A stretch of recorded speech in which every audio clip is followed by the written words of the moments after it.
Hi guys, welcome back to Guruji Uttarakhandi and Vedashree learning classes में आपका स्वागत है। तो गाइस, आज के इस लेक्चर में हम बात करने वाले हैं एएसओ की, यानी असिस्टेंट स्टैटिस्टिक्स ऑफिसर, और स्टैटिस्टिक्स ऑफिसर नाम से भी आप इसको जानते हैं। अगर हिंदी में बात करें तो सांख्यिकी अधिकारी और सहायक सांख्यिकी अधिकारी नाम से भी आप इसको जानते हैं। तो आगे बढ़ते हैं और बात करते हैं यहाँ पे एलजेब्रा की। तो एलजेब्रा में जो हमारा आज का टॉपिक है वो बिल्कुल बेसिक टॉपिक है, वो है solution of quadratic and cubic equations. अभी हम इसमें मेथड्स की बात नहीं कर रहे हैं, हम बिल्कुल बेसिक बात कर रहे हैं कि अगर इसको बेसिक तरीके से समझा जाए तो किस तरह से चीज़ों को यहाँ पे समझना चाहिए और किस अप्रोच के साथ क्वेश्चन को सॉल्व करना चाहिए। तो अगर मैं बात करूँ यहाँ पे क्वाड्रेटिक इक्वेशन की, क्वाड्रेटिक इक्वेशन में आपको किस टाइप की चीज़ें देखने को मिलती हैं?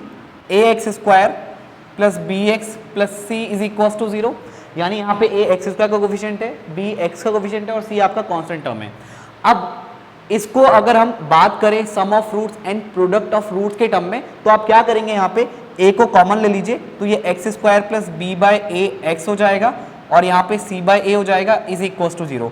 तो ये हो जाएगा x square plus b by a x plus c by a is equal to 0 upon a, यानी कि 0, क्योंकि 0 अपॉन ए को सॉल्व करेंगे वापस से 0 बन जाएगा। अब एक काम कीजिए, आप इसको लिख लीजिए x square minus b upon a x plus c by a is equal to 0। तो ये जो आप फॉर्मेट देख रहे हैं इसको आप लिखते हैं x square minus alpha plus beta into x plus alpha into beta is equal to 0। कब? जब alpha and beta are the zeros of the quadratic polynomial। Okay, तो यहां पे अगर अल्फा और बीटा रूट्स हैं इस क्वाड्रेटिक पॉलिनोमियल के, तो आप यहां पे बोल सकते हैं x square minus alpha plus beta into x plus alpha into beta is equal to 0। जहां पे अल्फा और बीटा की जगह आप अगर जनरल इक्वेशन बनाना चाहे तो आप लिखते हैं sum of roots plus product of roots.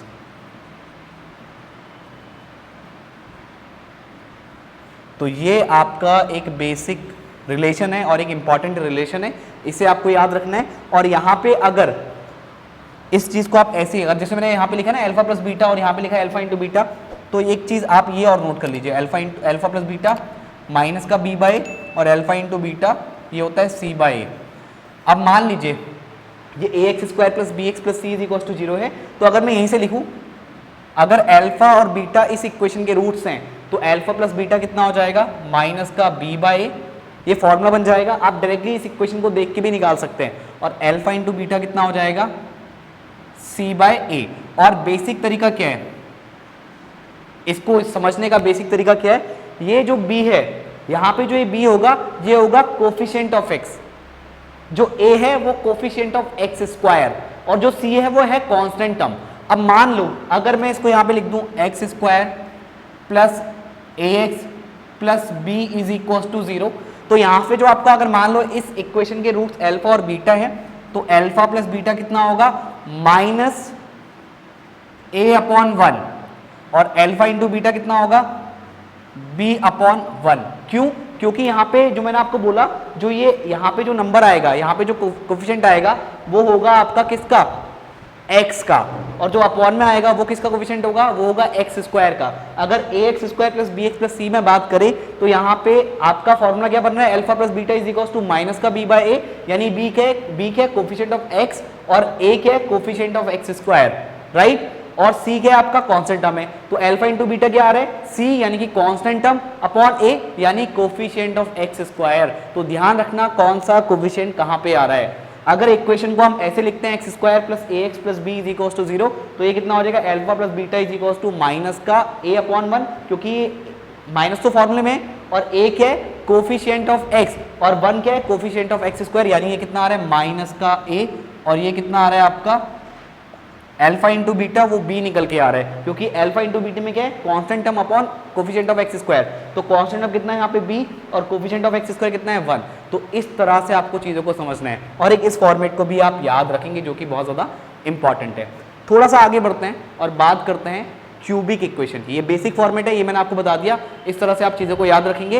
अब बात कर लेते हैं यहाँ पे क्यूबिक इक्वेशन की। अब आगे बढ़ते हैं और बात करते हैं यहाँ पे क्यूबिक इक्वेशन की। तो एक क्यूबिक इक्वेशन का फॉर्मेट आपको किस तरह देखने को मिलता है, ax cube plus bx square plus cx plus d is equal to 0। अगर आप यहाँ पे a कॉमन लेते हैं, x cube plus b by a x square plus c by a x plus d by a is equal to 0।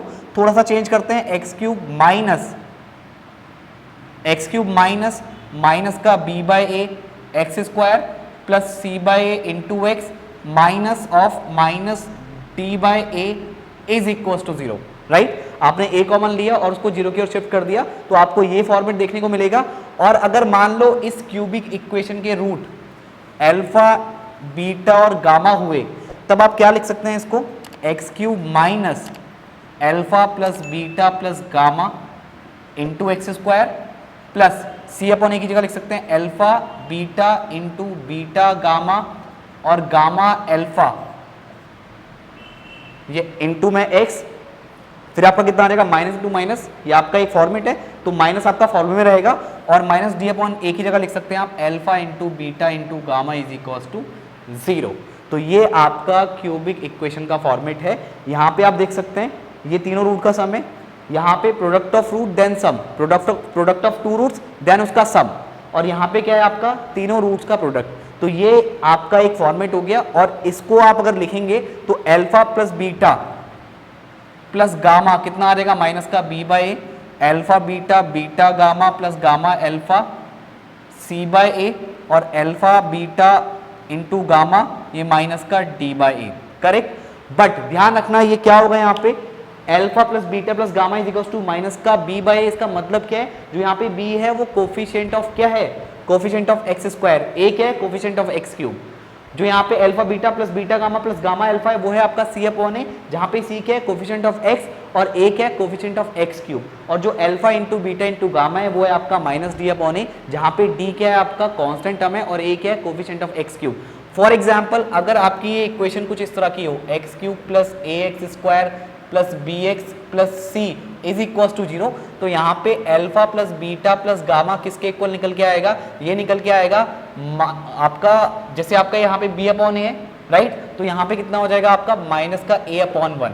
क्यों, यहाँ पे ए क्या होगा, माइनस तो फॉर्मूले में है, ए क्या होगा कोफिशिएंट ऑफ एक्स स्क्वायर और 1 क्या है यहाँ पे coefficient of x cube. Similarly ये तो कितना आ गया माइनस ए आ गया, alpha beta plus beta gamma plus gamma alpha, ये कितना निकल के आएगा सी अपॉन ए। तो सी क्या है यहाँ पे, मतलब यहाँ पे सी क्या था कोफिशिएंट ऑफ एक्स और ए क्या था कोफिशिएंट ऑफ एक्स क्यूब, तो यहाँ पे कितना आ जाएगा आपका सी की जगह बी और नीचे कितना आ जाएगा 1, क्योंकि यहाँ पे बी क्या है कोफिशिएंट ऑफ एक्स और 1 क्या है कोफिशिएंट ऑफ एक्स क्यूब, तो ये आ गया बी। और alpha into beta into gamma किस तरह आ जाएगा, वो आपका आ जाएगा वहां पे कितना था माइनस का डी अपॉन ए, यहाँ पे कितना आएगा माइनस का सी अपॉन ए, क्योंकि डी क्या था वहां पे कांस्टेंट टर्म, यहाँ पे सी क्या है कांस्टेंट टर्म और ए की जगह ए नहीं आएगा यहाँ पे, और यहाँ पे आएगा 1 क्योंकि कोफिशिएंट ऑफ एक्स क्यूब, तो यहाँ पे कोफिशिएंट ऑफ एक्स क्यूब कितना है 1 है। Alpha beta gamma is equal to minus C.